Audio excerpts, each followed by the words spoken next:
Hello বন্ধুরা, তো আজকে আমাদের ডিমের অমলেট কারি হচ্ছে আলু টমেটো দিয়ে। তো ডিমটাকে প্রথমে ভেঙে নিয়ে আমি লবণ হলুদ দিয়ে সুন্দর করে মেখে নিলাম। তার মধ্যে আবার একটু পেঁয়াজ লঙ্কা ভেজে নিয়ে ডিমের মধ্যে দিয়ে দিচ্ছি। এবার ফ্রাইং প্যানে তেল দিয়ে আমি এই যে ডিমের অমলেটটা ভেজে নিচ্ছি। এই যে সুন্দর করে ভেজে নেব, লাল করে ভেজে নেব ডিমের অমলেটটা। ফ্রাইং প্যানে দিলে ডিমের অমলেটটা ভালো হয়, একটু পাতলা ধরনের হয়, নাহলে এমনিতে কড়াইতে খুব মোটা হয়ে যায়।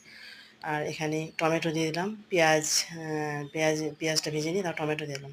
টমেটোটা ভালো করে ভেজে নিয়ে এবার ঝিরি করে কেটে রাখা আলুগুলো আমি দিয়ে দিলাম কড়াইতে। কড়াইতে দিয়ে হলুদ লবণ দিয়ে সুন্দর করে এটা ভেজে নিব, ভেজে নিয়ে একটু ঢেকে দেবো, একটু হালকা সিদ্ধ হয়ে যাবে এটা। সুন্দর করে ভেজে নিয়ে এই যে ভেজে নিয়ে আরেকটু জল দিয়ে দিলাম, দিয়ে মানে জিরে গুঁড়ো আর লঙ্কা গুঁড়ো দিয়ে দেবো এখানে।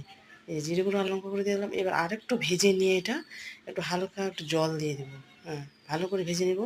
সুন্দর করে ভেজে এই যে হলুদ মানে জিরে গুঁড়ো লঙ্কা গুঁড়ো দিয়ে ভালো করে ভেজে নিয়েছি। এই যে এবার ঝোলের জল দিয়ে দিলাম। ঝোলে দিলে এবার অমলেটগুলো মানে ঝোলটা ফুটলো, ফুটে এবার আমি অমলেটগুলো দিয়ে দিলাম, ডিমের অমলেট। এই যে আমার ডিমের ঝিরি করে আলু দিয়ে ডিমের অমলেট কারি আমার রেডি। খেয়ে দেবেন বন্ধুরা, বেশ ভালো লাগে খেতে।